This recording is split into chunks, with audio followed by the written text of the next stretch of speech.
Hello my beautiful watchers, and welcome to Lost in Adaptation, the review show about comparing film adaptations to the books they're based on. Or in this case, the book to the other book that it's based on. This is the first of 3 episodes, all dedicated to the different generations of Wicked, from the 1900s children's fantasy to the dark political allegory, then to musical theatre, and now to 2-part feature film form. So yeah, L. Frank Baum's The Wonderful Wizard of Oz to Gregory Maguire's Wicked. What separates them besides the 95 years that passed between their births? BT dubs, I am aware that I'm somewhat stretching the definition of the word adaptation here in this first video. This is a non-canonical fanfiction prequel in which only the 5th and final section of the book overlaps with the plot of the source material and implies that the innocence of the original series was either due to the unreliable naivete of the 12-year-old narrator or the result of a very successful propaganda campaign launched by the evilest bastard you could possibly conceive in literature. In this context, changing things is obviously a feature, not a bug. But updating a cast of characters, world, and extended lore into dark political allegory while still trying to tie into the events of a century-old children's book is not a simple matter, and I think it's worth discussing which parts Maguire carried over and which he chose to quietly ignore. Because no matter how much darker the vibe is, no one can deny this is meant to be set in the world of L. Frank Baum's book series. Or is it? Because, as I'm sure you're aware, there's another generation in this family tree that's supposedly not in the line of succession, but is by far the most famous of the entire group, and I've clocked enough suspiciously Wizard of Filmy things in Gregory Maguire's novel to throw doubt on its true origin.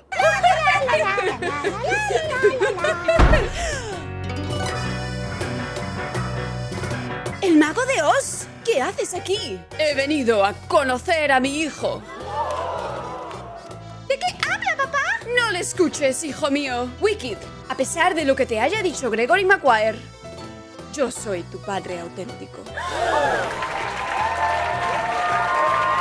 So I intend to shamelessly digress before even getting started on the book comparison and ask, what is Wicked really based on? Well, legally speaking, they have to be based on the Oz books by L. Frank Baum because they are in the public domain, meaning enough time has passed since the author's death for any copyright protections to expire, thus allowing other authors to legally make a profit from the IP, and the iconic 1939 film starring Julie Garland is not, and won't be until 2035, assuming they don't change the rules again. So this should be a pretty open and shut case.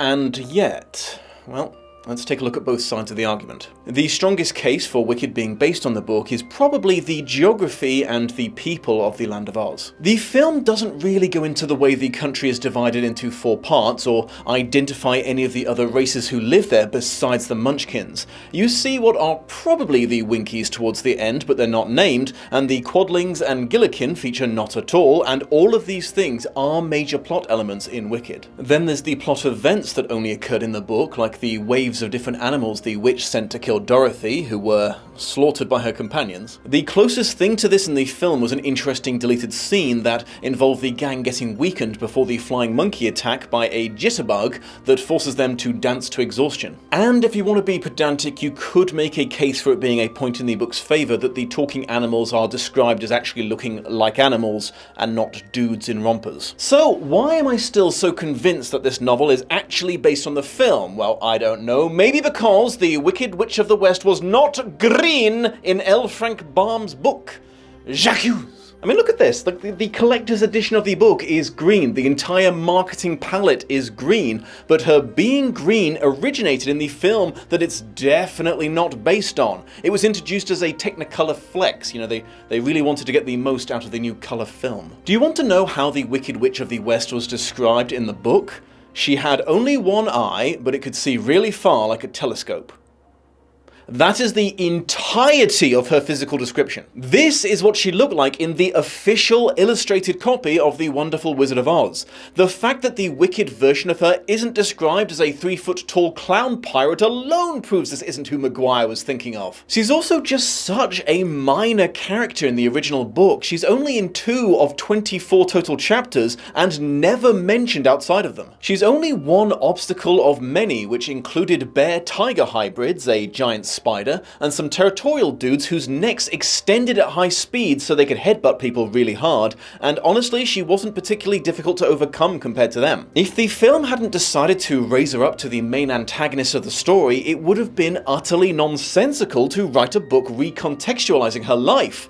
There's just not enough context to read. The black clothing, the pointy hat, the flying broomstick, and her much bigger role in the story were all introduced with the film version of the character, and while you could, and I'm sure Maguire would if taken to court, make the case that most of these attributes are sufficiently generic witch stuff to be fair game, people often forget that green skin was very rarely a staple of witchhood before 1939. Wicked's Wicked Witch's relationship to the flying monkeys is also suspiciously film-like. The book was extremely specific about these little dudes, their backstory, and their relationship to the witch. They were strong-willed, mischievous scamps who had pissed off the wrong sorceress with their pranks a few generations before the start of the book, and as punishment had been cursed to perform 3 tasks for anyone who owned a golden cap, which happened to have fallen into the possession of the Wicked Witch. It's ironic that Flying Monkey became synonymous with mindless henchmen because in their original appearance, they really didn't like having to obey the witch and were very disrespectful to her. Anyway, none of this is in Wicked, which instead depicts them as a chimera-like hybrid species which was surgically created by Elphaba,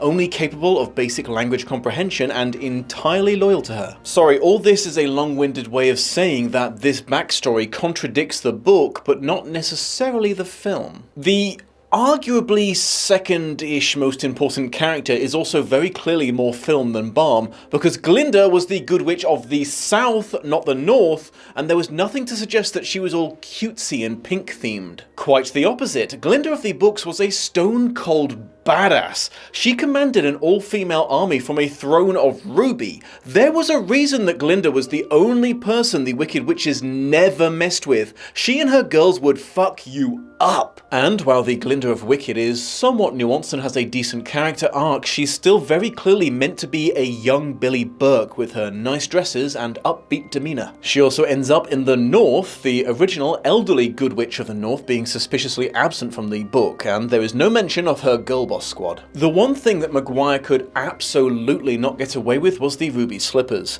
Originally changed from silver shoes as another way to show off the new colour film technology, the shiny red testaments to inappropriate for long walks footwear became immediately iconic to the Wizard of Oz mythos, and because they were sufficiently original, they're one of the very few things that the film studio was able to copyright. Other movies like Return to Oz had to get their permission to use them, and it seems unlikely they would extend the same tolerance to a sex and drugs reimagining like Wicked. So, no ruby slippers, but you can tell Maguire really wanted them. Both times the silver shoes are described in detail, he makes a point of suggesting that they sparkle and invokes the colour of blood as a descriptor. This is like the only clearly defined boundary on the film's copyright, and he's dancing as close to it as he can get away with. And if all of that is not enough evidence for you, then there's the little fact that Maguire just gave the entire game away when describing his inspiration for the book. Are there any evil characters in children's books?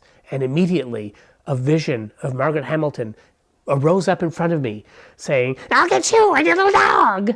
And I thought, Jesus, Mary and Joseph, I've just had a vision. Bro is out there claiming it's based on Baum's novel while name-dropping the actress who played the Wicked Witch in the film and quoting lines that were entirely original to her. So while there is a case for the Land of Oz itself and the plot mostly being from the wonderful Wizard of Oz, the protagonist, the main focus of the entire story and one of her more iconic side characters are 100% undeniably illegally from the film. But does this really matter, or at least matter enough to justify the rant I just went on? Well, yeah, I actually think it does, because Wicked is, when you get right down to it, fanfiction. And to write good fanfiction, you have to be genuinely passionate about the IP you're writing about, and I just don't think Maguire was passionate about The Wonderful Wizard of Oz by L. Frank Baum. I think he was passionate about the popularity of the Wizard of Oz film and what that could do for his book sales, and I don't know, I think that shows in the quality of the book and how much effort was put into it as an adaptation. But, well, we're here now, so let's talk about the rest of the adaptation anyway. As I said, geographically there's definitely something there. 4 nations to the north, east, south and west, and the Emerald City about in the middle. Maguire does admittedly complicate the map somewhat, but I think it's within the bounds of making it look a bit more realistic and complex while still keeping to the vibe of the original. Plot-wise, well, as I mentioned in my last video, the first tie-in to Baum's canon is a Munchkin matron coming to the Witch of the East and trading livestock in exchange for a curse being put on a woodcutter's axe that would eventually lead him to accidentally hack himself to pieces bit by bit because she didn't want him to marry and part her from a useful servant. They even name-drop the future Tin Woodsman's real identity, Nick Chopper, which was only revealed in the sequel Oz novels. Yeah, he had a name that whole time. Dorothy just never asked him what it was, the little shit. Wicked also includes the demise of the Witch of the East via a barn house being dropped on her by a freak twister that travelled all the way from Kansas to Oz, and Glinda giving Dorothy, the house's inexplicably unharmed occupant, the late witch's cool shoes. Dorothy teams up with 3 people she meets along the yellow brick road, a living scarecrow, a now Tin Man, and a cowardly lion. And of course there's a very small but significant to Wicked moment where she's very briefly fed and sheltered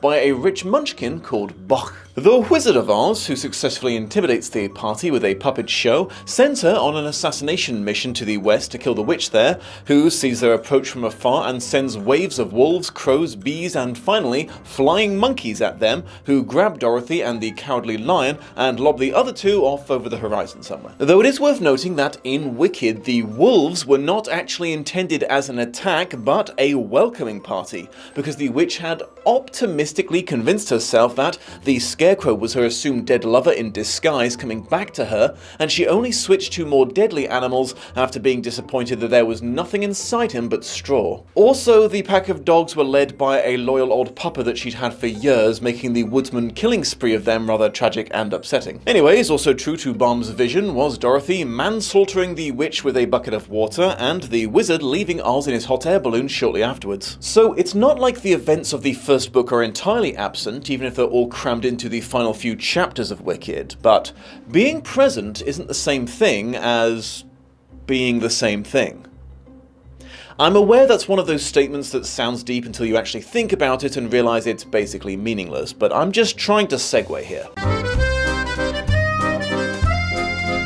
To quickly reiterate, as the premise of this book is to present a radically different point of view on a story and throw doubt on the reliability of the original, most of these changes should not be considered a failure of adaptation, but, you know, the whole point of the book. That said, some of Maguire's decisions regarding the source material still kind of ticked me off, but I'll swing back around to that. Obviously, the biggest general change has to be the dark realism introduced to the formerly child logic world of Oz and all of the economic issues, droughts, education systems, class divides, and whatnot that comes with that. But the most relevant to the plot of Wicked is Elphaba, despite becoming known as the Wicked Witch of the West, was not in fact wicked.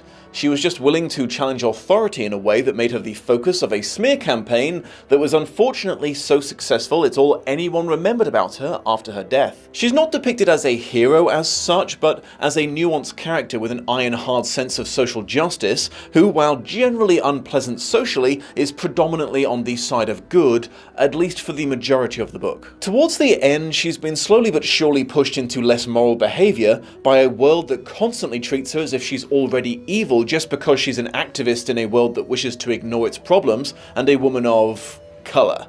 Yeah, the green thing is not a subtle metaphor. She's still undeniably the protagonist of the story though, as relative to her opposition, the wizard, she is an absolute saint. Speaking of her green skin, it's actually kind of ironic that it's definitely borrowed from the film, as in the context of the film it would be kind of weird for people to be horrified by it. I mean, just look, in the film, everyone from her kingdom is green. Whatever species she was is just green-skinned. You don't have to try to explain it with sexual assault drugs. The second most extreme character shift between the books is the before-mentioned wizard. I mean, geez, how can I fully get across what Maguire did to this character? I mean, no one would ever say that the wizard was a hero. He was, in Baum's words, a fraud and a humbug, and it's hard to overlook the whole sending a child on an assassination mission thing, but still, I wouldn't say he was a fundamentally evil guy. Again, as Baum himself wrote, he was a good man but a very bad wizard. But the best way I can describe this guy in Wicked is he's an interdimensional magic Hitler who also date rapes. Yeah, it's almost funny how not subtle Maguire was writing this guy. In this version of Oz, after arriving in his hot air balloon, the wizard had galvanized the citizens of the Emerald City into militarizing and annexed the 4 nations of the land so he could rule them with an iron fist and a private Gestapo of murderous thugs. He regularly kidnaps and tortures political opponents to death or catatonic compliance, and when a drought had started to cause mass suffering, he did what all dictators do and blamed a minority group for everyone's troubles, choosing the talking animals, slowly but surely restricting their rights as individuals until they were treated as essentially regular animals. BTW, regular non-sapient animals also exist in this book. The difference between them is signified by capitalizing the A, which one assumes must have caused some confusion for the audiobook. Also, spoiler for the last plot twist of the book, but it turns out he's Elphaba's biological father. Before he was famous, he happened to be passing by her mother's house and just decided to drop in for a quick drugging and sexual assault. I don't know if Maguire felt he needed to have a bad guy so irredeemably terrible his occasionally morally grey protagonist would remain on the high ground, or if he just had a random hate boner for the wizard, but the only conceivable way one could character assassinate this fictional person worse than this would be to cast James Franco to portray him. Even his fraudulence, that the core principle of his character in the original book seems to be in question. While most of his tricks to impress visitors are book accurately fake in Wicked, well, he travelled between dimensions and worlds on purpose chasing a spellbook, so he's obviously a bit magic. The witch's habit of melting when unexpectedly hydrated is explained as an extreme case of acrogenic urticaria, which, considering how much more grounded Wicked is in science and whatnot, raises some questions about how on earth she's, alive in the first place. Not to suggest that Baum's original explanation made any more sense, as he claimed that she had been so wicked for so long, her body had completely dried up and left her flesh with the tensile strength of rice paper. Yes, in the wonderful land of Oz, how moist you are is a direct reflection of your goodness, implying that Glinda must have been very, very moist indeed. So very, very moist. Oh, okay, so the following are the creative decisions that stood out to me, not because of their significance or relevance to the plot, but just because they rubbed me personally the wrong way. And I should disclaimer that these complaints might come off as me projecting intent onto Maguire. I'm certainly not pretending they're entirely objective. Right, to start with, elves and dwarfs occasionally feature in Wicked. Never in a huge way, but in a few plot-relevant events. Neither race appears in the Oz books, within the land of Oz itself, or the surrounding lands on the other side of the Big Desert. Do you know why this annoyed me? There are so many sapient races in the extended Oz universe. Amongst dozens of others, you've got hammerheads, hoppers, horners, wheelers, whimsies, pinkies, winkies, mythkits, mistmaidens, mermaids, gnomes, scooters, skeezers, scutterfaces, dragons, demons, daughters of the rainbow, and I kid you not, a race called dicks, who are known for being quite nice. But instead of utilizing any of these many pre-existing options, Maguire instead crowbarred the 2 most generic fantasy races in modern literature into the world, and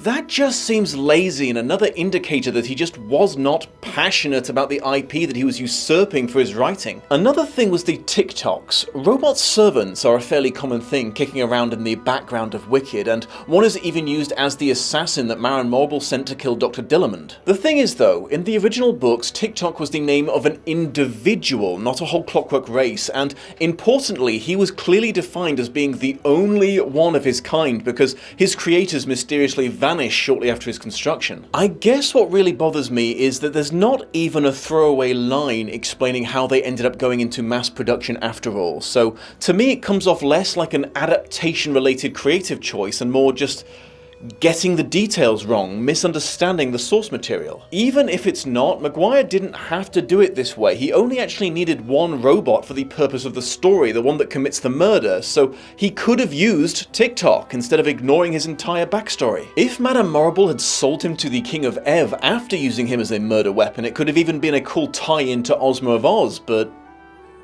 As mentioned in videos past, because he wanted to write a story about women being oppressed by patriarchal politics, Maguire had to drop Baum's original setup of the Land of Oz, in which the 4 main countries were all ruled by witches. In his Oz, none of the witches were the official rulers, it was just that the sorceresses in the East and North were respected enough public figures to occasionally be deferred to by the Gillikins and Munchkins in unexpected moments of crisis, like a revolution or a barn house falling out of the sky. In keeping with the general theme that every part of Baum's book that makes it into the new story has to have a darker, edgier makeover, the Cowardly Lion's cowardice is revealed to be the result of being experimented on by unethical scientists when he was a cub. And finally, while I cannot technically say for certain that there weren't extreme kink sex clubs in Oz in The Wonderful Wizard of Oz by L. Frank Baum, and Dorothy just happened not to run across them, I doubt it. Final thoughts.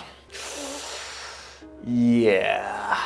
No, sorry, I don't like it as a book or an adaptation. I feel like if you want to sell yourself as the untold story of an existing character and/or a surprising new perspective on a famous tale, you have to walk a fine line regarding providing new information and not completely contradicting the original text. Surely there has to be some chance that both the original and the new story could both have happened, or it kills the emotional impact of recontextualizing things. You're not telling us a new thing about people we thought we already knew, you're telling us a completely different story about people we've never met before. This book just doesn't walk that line. Like I've said a few times, changes were an essential part of it, but The Wonderful Wizard of Oz and Wicked are just contradictory on almost every fundamental element of the world and story. Strongly hinting about unreliable narrators and sources of information can only take you so far. Eventually you have to acknowledge that this is just a completely different thing. Dark and uncomfortable reboots of previously childish things can work. It's rare and it's hard to do, but I've seen them. As intentionally warped as this was, fans of the Oz books could still have got a nostalgic kick out of the new take on the world. But for me personally, there was just a perceivable lack of interest in the source material that turned me off it as an adaptation. Perhaps, if it had been a better book, I might have been more forgiving, but as I explained at length, we'll never know.